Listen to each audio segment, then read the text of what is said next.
A paz do Senhor, meus irmãos, chegamos à lição número 1 da revista Conectar, revista dos jovens da editora Betel. Nós estamos iniciando o segundo trimestre de 2026.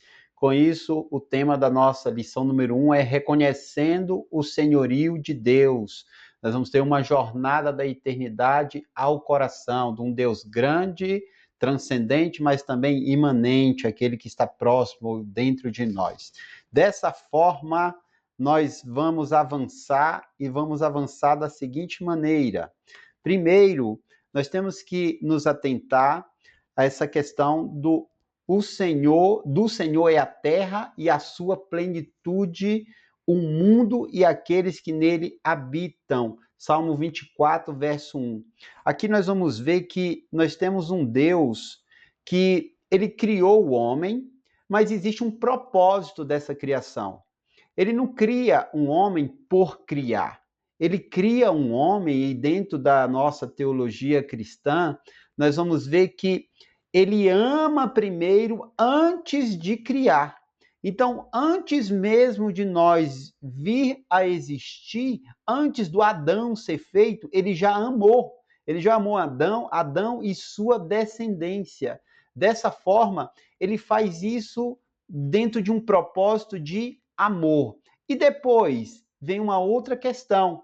Ele traz isso para a sua glória, mas é a sua glória exclusiva ou é a glória participativa? As duas coisas. Esse Deus, ele é digno de receber toda adoração, mas ele também é um Deus que ele traz para próximo dele, para perto dele, a sua criação. E dessa forma, nós somos participantes da glória de Deus, porque a glória de Deus, quando ela está sobre nós, há uma mudança de vida, há uma mudança de propósito. Dessa forma, nós vamos ter um Deus que cria o ser humano para a sua glória, mas também para se relacionar, porque, ele não amou primeiro ele ama, depois ele cria para a sua própria glória e depois ele se relaciona. Ele não é um Deus que está ali alheio, indiferente à sua criação. Muito pelo contrário, ele deseja se relacionar com esta criação, com o homem.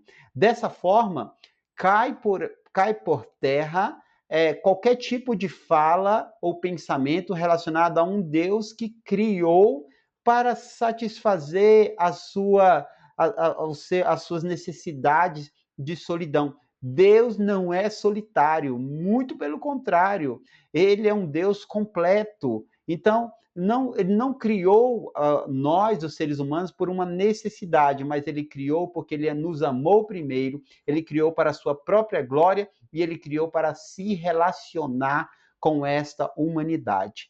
Dessa forma, o ser humano foi feito à sua imagem e semelhança. Significa que nós temos os critérios do Senhor sobre nós, que é o quê?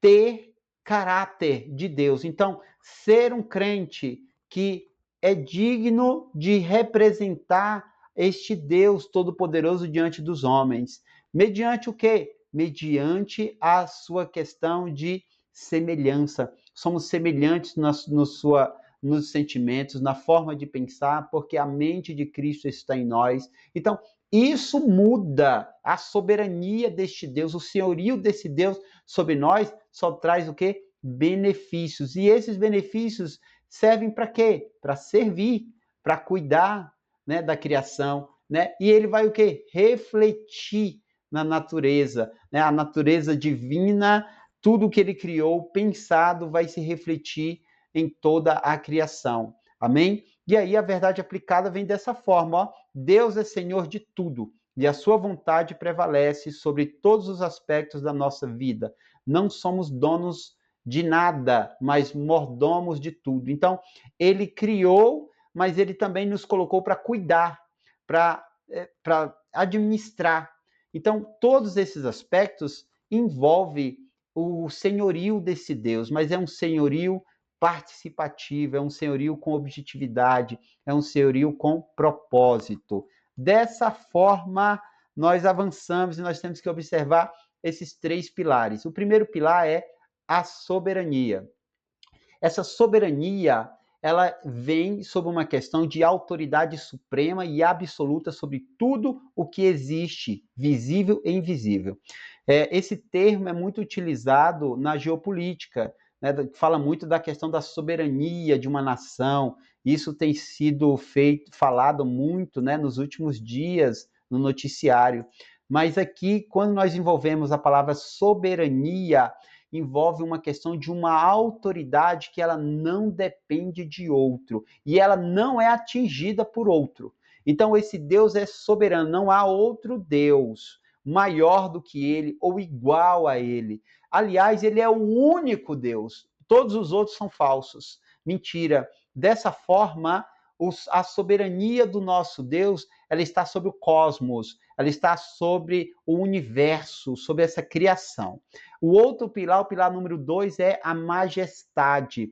Essa majestade nós vamos verificar na história, o governo ativo de Deus guiando os eventos humanos para o seu propósito perfeito. Então, aqui nós vamos ter, dentro da majestade, já envolve alguém que está sob a regência, alguém que tem um status nobre, um status de realeza. E dentro dessa realeza, ele é majestoso. Majestoso sob um critério de que ele vai gerir, ele é o maestro disso tudo. Tudo passa por ele. Então, ele rege a história.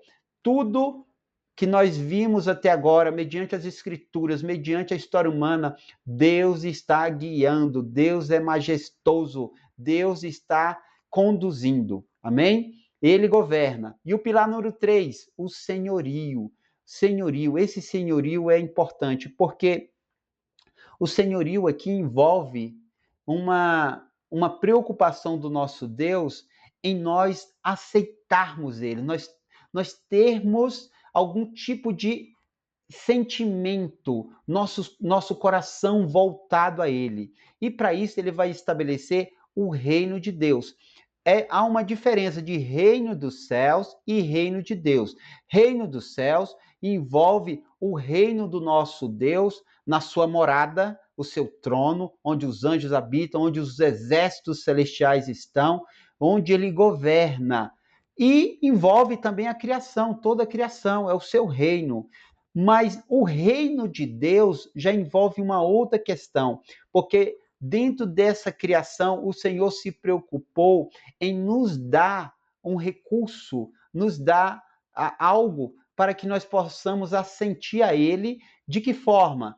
Nas nossas emoções, nos nossos sentimentos. Para isso, o reino de Deus é uma expressão do cuidado de Deus para resguardar os nossos sentimentos. E aí vem uma palavra muito importante de Romanos 17,14, que ela é a definição do que é o reino de Deus. Porque o reino de Deus não é comida nem bebida, mas justiça, paz e alegria no Espírito Santo. Percebe que não tem nada aqui natural, muito pelo contrário, ele diz o que não é e ele diz o que é. Então, não é nada deste mundo, não é nada natural, mas sim o que é paz, é justiça, é alegria do Espírito Santo. Ou seja, é um recurso que o Senhor nos deu, do reino dele ser implantado em nossos sentimentos, para que nós possamos ter tudo isso, ter paz, para nós sermos justos, para que nós possamos ter alegria do Espírito Santo. Então, olha o senhorio cuidando, olha esse Deus maravilhoso cuidando da sua criação. Isso é muito lindo, meus irmãos. Avançando, nós vamos ver a questão da soberania de Deus. Deixa eu só afastar aqui, pronto. A soberania de Deus. Ser soberano pressupõe autoridade, domínio e poder absoluto. O poder de Deus é ilimitado e sua soberania é perfeita. Significa que este Deus, ele possui toda a autoridade e ele domina tudo. Não tem nada nesse mundo que ele não domine. E esse domínio aqui não é o domínio de um déspota. E o termo déspota é aquele que governa com autoritarismo. É aquele que governa com injustiça. Mas aqui nós temos um Deus que ele tem todo o conhecimento. Não há nada no universo que ele não conheça. Não há nada no plano físico que ele não conheça. Não há nada no plano espiritual que ele não conheça. Ele conhece tudo. Aliás, ele criou tudo. O seu poder é ilimitado. E aí nós vamos ver o que? A criação, o cosmos, o universo, né? Ele sustenta a ordem. Como ele faz? Ele fez o universo, o cosmos, mas ele deixou ele dentro de uma forma tão brilhante que ela funciona todo dia. Ou seja, olha só, vem a noite, vai o dia. Vem as estações, as estações são trocadas. A Terra está exatamente numa posição que os cientistas dizem que é a condição perfeita para que haja vida. Então, ele faz tudo isso funcionar e ele sustenta esse funcionamento de uma forma com muita maestria. Então, a criação, o cosmos, esse Deus é soberano na história, nos eventos. Tudo que ele deseja acontece. Por mais que haja problemas, por mais que haja lutas, mas este Deus, ele não perde, nunca perdeu e não perderá. Nada pode ser frustrado, os seus planos não podem ser frustrados, como diz Jó 42, verso 2. Então, esse Deus, ele é soberano sobre a história. O que ele planejou vai acontecer, não importa. Não tem nada que faça os seus planos serem frustrados, porque ele é soberano acima de tudo. A humanidade, olha só, ele é soberano sobre a humanidade, ele governa sobre todos, ele governa sobre todos os homens. E aí, um dia, nós veremos o Senhor face a face, todo olho o verá, como diz Apocalipse 1:7, que ele virá sobre as nuvens e todo olho verá, grandes, pequenos, se dobrarão diante desse Deus, porque ele é soberano, não há ninguém mais poderoso do que ele. Dessa forma, nós avançamos e vamos verificar o que? As faces da soberania divina. Olha só, primeiro nós vamos ver a questão do El Elyon, né? Deus Altíssimo significa El Elyon. E aqui vem uma questão da transcendência. Olha só, a transcendência excede os limites da criação. A mente humana e a criação, eles não têm essa noção, porque ele está além desse plano físico. Transcendente significa estar muito elevado, está acima de tudo, vai além do natural. A sua grandeza, ela não pode ser compreendida na sua totalidade pela mente humana. E aí, Salmo 139:6 diz o seguinte: tal conhecimento é para mim maravilhosíssimo, tão alto que eu não posso atingir. Ou seja, por mais que nós estudamos sobre esse Deus, por mais que nós tenhamos experiências com ele, nós não conseguimos fechar essa conta, porque ele, quando nós achamos que ele é isto, ele é muito além, ele age e age de uma forma a surpreender a nós. Então, esse Deus é o Deus Altíssimo, transcendente. E a outra face aqui, é o Shaddai.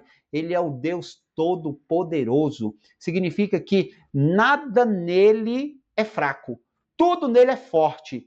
Ele existe na sua própria força, na sua própria existência. Então não há nada, ele não pode morrer, ele não pode adoecer, ele não existe nada que ele não possa fazer, ou criar, ou pensar. Ele é o Todo-Poderoso, é o Shaddai, aquele que detém todo o poder, ele é onipotente, o Criador soberano que reina e sustenta o universo com autoridade ilimitada. Então, tudo está sob o seu controle, tudo está sob a sua regência. Então, ele é o Todo-Poderoso. Não existe nenhum ser, não existiu, não existe e não existirá um ser mais poderoso do que ele, ou igual a ele. Todos estão debaixo da sua autoridade, porque ele é o Todo-Poderoso. Dessa forma, nós avançamos e nós vamos entender a majestade e o reino. A majestade de Deus se revela na grandiosidade da criação, desde as galáxias infinitas até os detalhes de uma flor. Seu poder sustenta a ordem do cosmo, ou seja, ele é o maestro desse universo, dessa criação. As grandes galáxias, as que os homens nem descobriram ainda, não visualizaram nos telescópios, ele gerencia tudo isso, ele rege tudo isso, né? E também o mínimo, o menor, a coisa menor dessa terra, ele também tem controle sobre isso. Ele tem controle sobre as doenças, ele tem controle sobre os vírus, ele tem controle sobre as amebas, ele tem controle sobre os grandes animais, ele tem controle sobre os ricos, sobre os pobres, ele tem controle sobre os poderosos, que dominam nações com fortalezas bélicas, com exércitos poderosos. Este Deus, ele está acima de tudo isso. Ele é majestoso. Jesus anunciou o reino dos céus como uma realidade presente. Deus não é um criador distante, ele governa ativamente sobre todas as coisas e guia a nossa história. Ele é um Deus imanente, o Emanuel, o Deus conosco, significa que ele se preocupa também com as questões menores. Ele se preocupa não somente com as grandes coisas do universo, mas ele se preocupa com a sua criação, nós. Ele se preocupa com nossos sentimentos, ele se preocupa com os nossos problemas, ele se preocupa com a nossa felicidade. E essa preocupação não é uma preocupação de não saber o que fazer, mas é a questão de uma importância, ele se importa conosco. Amém? Então, Deus está no controle da história, ele tanto ele tem a sua majestade, a sua maestria no macro, mas ele também domina o micro. Dessa forma, nós vamos entender um paradoxo, esse paradoxo do governo divino. Olha só, a vontade soberana de Deus, ela é absoluta. O fim estabelecido da história, ou seja, ele domina, ele é soberano sobre tudo isso, absoluto. Mas também ele é um Deus que ele permite, ele tem uma vontade permissiva, a liberdade de escolha do ser humano. Então, ele não é um ditador, ele não é alguém que fica manipulando. Este Deus, ele dá liberdade de escolha. Não foi o que ele disse para Caim: olha, aí está à tua frente, decide, tem dois caminhos. Né? Se tu procederes para o bem, bem tu viverás. Mas se tu procederes mal, mal tu viverá. Então é um Deus que ele dá a escolha, mas ele também mostra tanto os resultados negativos como positivos. E o homem escolhe. E isso se dá mediante o quê? A sua palavra, que é a forma de comunicação dele conosco. Então, o ser humano tem uma responsabilidade humana e a lei da semeadura, ela é patente sobre nós. O que plantarmos, também vamos colher. Então, esse Deus, ele é um Deus soberano, mas ele também é um Deus que ele dá a sua liberdade, a sua vontade também, ela vem sob uma questão de permissibilidade, ou seja, o homem tem permissão para escolher. Deus não age com imposição determinista, ele nos concede liberdade de escolha, mas todas as escolhas existem estritamente dentro dos limites da sua vontade soberana e inabalável. O plano dele é que todo homem viva. O plano dele é que todo homem seja feliz. O plano dele é que o homem seja eterno. Agora, o homem tem uma responsabilidade nisso. Ele tem que aceitar isso, aceitar essa graça, aceitar o seu favor. Mas isso envolve cada ser humano. Amém? E graças a Deus nós temos esse entendimento e que aqueles que não têm possam ter. Esse é meu desejo. Avançando, nós vamos ver a progressão do reino na história. No Antigo Testamento, Deus levanta uma nação, a nação de Israel. Esse Deus, ele ajuda, esse Deus, ele vence batalhas por Israel, esse Deus, ele provê, ele traz provisões para Israel, esse Deus, ele demonstra o seu poder, o seu cuidado, o seu zelo. eu sou o primeiro e o último. Então, a partir desse versículo de Isaías 44, verso 6, significa que não há espaço para outro Deus. Não existe outro Deus. Ele é o primeiro. E ele é o último, dentro de uma questão de que não é que ele vai acabar, mas significa que, dentro da lógica humana, nós temos que entender. Ele criou e ele dará continuidade a essa história, que é uma questão linear. Olha só o Novo Testamento. No Novo Testamento, ele levanta a igreja, que vem sob uma realidade presente, né? A nossa realidade é chegado a vós o reino de Deus. Agora esse reino é implantado dentro do nosso coração. Agora nós temos o entendimento mediante a palavra, mediante o Santo Espírito, do zelo, do cuidado e dos objetivos desse Deus para a nossa vida. E aí vem uma outra questão, ó, dentro dessa progressão histórica do reino do Senhor agindo. A escatologia, né, o estudo das últimas coisas, né, o fim dos tempos, o cosmo, toda a criação, tudo isso tem um fim. Mas esse fim, ele se dará mediante a vontade do Senhor, mediante o plano dele, mas é um fim para uma renovação. Todo joelho se dobrará, toda língua confessará. Romanos 14, 11, que o Senhor é Deus, é soberano. Dessa forma, ele tem o controle da história. Ele está dentro desse progresso histórico humano. E ele se faz presente. Como? Ajudando, intervindo, dando provisões, guardando, livrando. Esse Deus, ele está presente dessa forma. Assim, o senhorio de Deus, o senhorio de Deus, o Senhor é dono absoluto de todas as coisas. Ele não apenas governa, ele cuida com zelo, providência e amor eterno. Ele não é um Deus que criou e deixou, né? Não. Esse Deus, ele cria, mas ele também, ele administra, ele tem critérios de manter, de manutenção, de cuidado, de continuidade. O Senhor da criação, tudo foi criado por ele e para ele. E ele criou é para manter. Ele criou é para cuidar. E ele deu a terra a quem? Aos homens, para que os homens governem, para que os homens cuidem, para que os homens possam estar debaixo da sua lei, debaixo da sua ordem e debaixo do seu amor.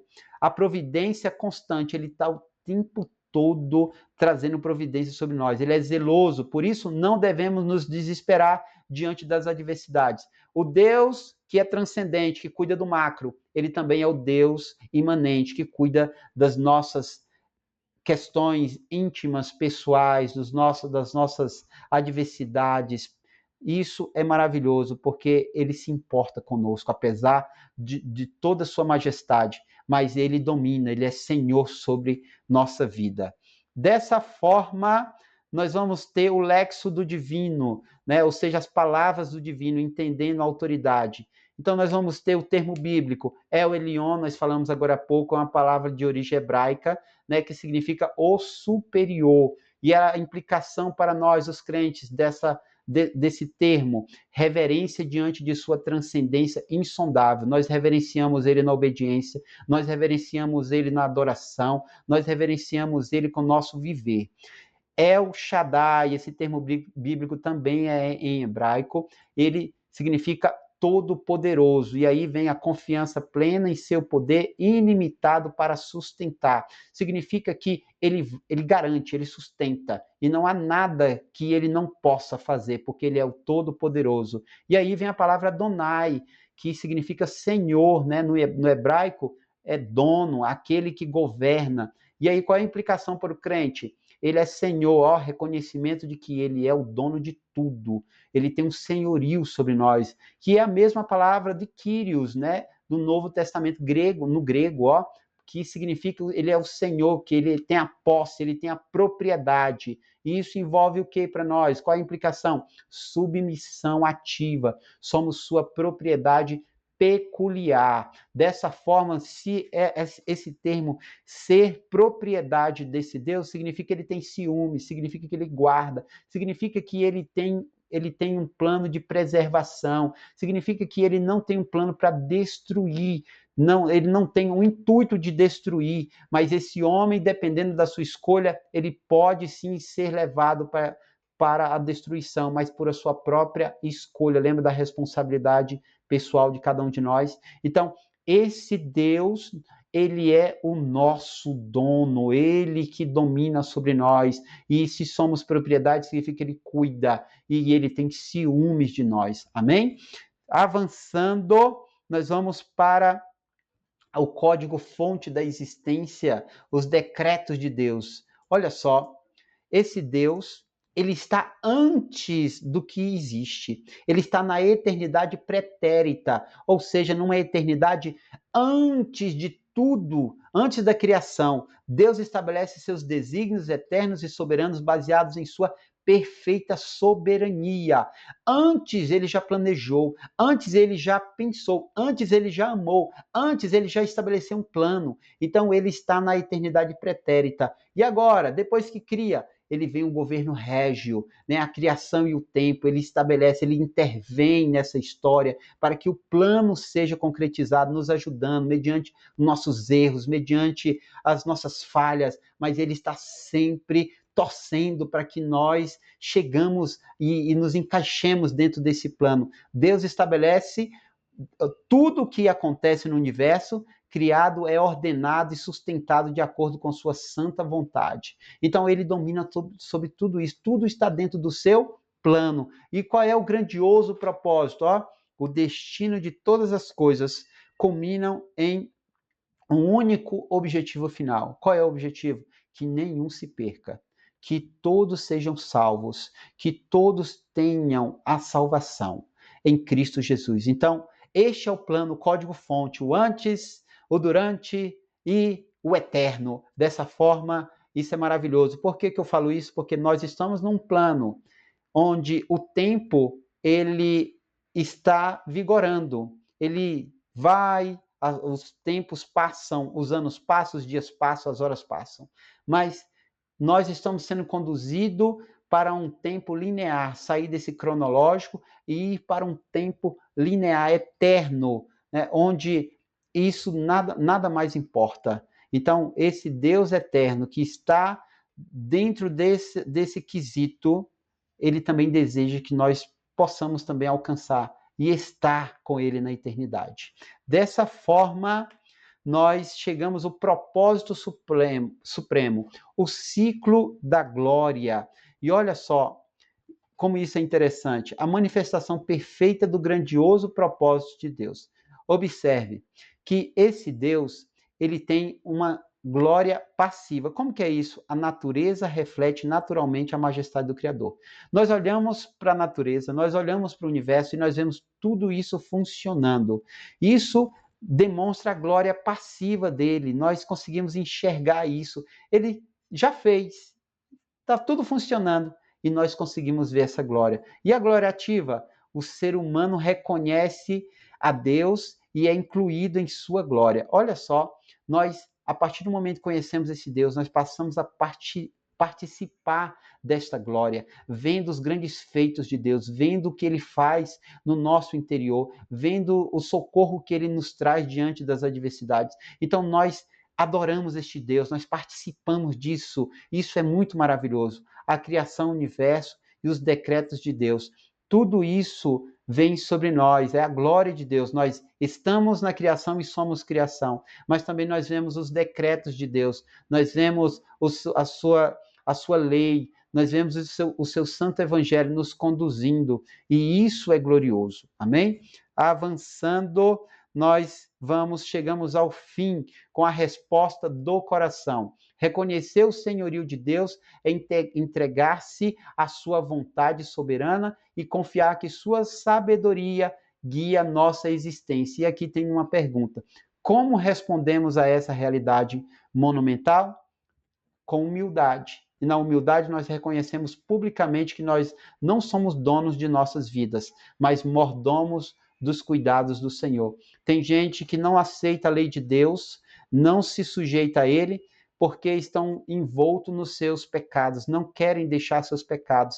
Logo, eles utilizam de critérios de revolta, logo eles se utilizam de critérios de intelectualidade humana para refutar e rejeitar este Deus. Ou seja, são orgulhosos, soberbos, de dura cerviz, não têm humildade. Dessa forma, estão longe, fora da glória de Deus. Mas nós temos esse entendimento. A outra questão é a obediência. Alinhamos nossas ações diárias à sua palavra, sabendo que seus planos não podem ser frustrados. Nós entregamos nas mãos dele os nossos planos, nós pedimos a ele ajuda, nós pedimos para ele conclusões, nós pedimos para ele direção e nós pedimos para ele nos momentos onde tudo falha, que ele entre com a sua intervenção gloriosa e milagrosa. Dessa forma, meus irmãos, a obediência é uma resposta a este Deus. Também, quando nós reconhecemos o senhorio desse Deus, nós temos paz absoluta. Nós encontramos descanso e direção ao aceitar que aquele que sustenta as galáxias é o mesmo que transforma nossas vidas. Então, esse Deus, ele se importa conosco, apesar da sua questão da sua questão transcendente, mas dos seus atributos transcendentes, mas também o seu atributo imanente. E a maior expressão disso é Cristo Jesus vindo à Terra, é Cristo Jesus morrendo, é Cristo Jesus ressuscitando e é Cristo Jesus estabelecendo para nós a salvação. E depois a promessa, o Espírito Santo conosco, nos ajudando, nos guiando, o Paracleto, aquele que está próximo. E por isso nós temos paz absoluta. Então, o senhorio de Deus, ele nos beneficia. Esse senhorio, ele traz muitos benefícios para a nossa vida. E por isso, nós temos que reconhecer todos os dias e adorar esse Deus, e ser grato a esse Deus pela sua soberania, pela sua maravilhosa graça. Dessa forma, meus irmãos, nós encerramos aqui. Espero que de alguma forma tenha ajudado. Reconheçamos o senhorio do nosso Deus, porque assim ele se fará cada vez mais presente e se manifestará cada vez mais em nossa vida. Deus abençoe sua aula, que sua aula seja maravilhosa, que sua aula seja conduzida pelo Santo Espírito e que seus alunos, estudantes, recebam essa palavra e saiam com seus corações cheios, convictos e edificados, e saber que nós estamos diante de um Deus soberano, Senhor de todos, absoluto, e dessa forma conseguiremos seguir nessa terra até que ele venha. Deus abençoe, boa aula, fique com Deus, a paz do Senhor, meus irmãos.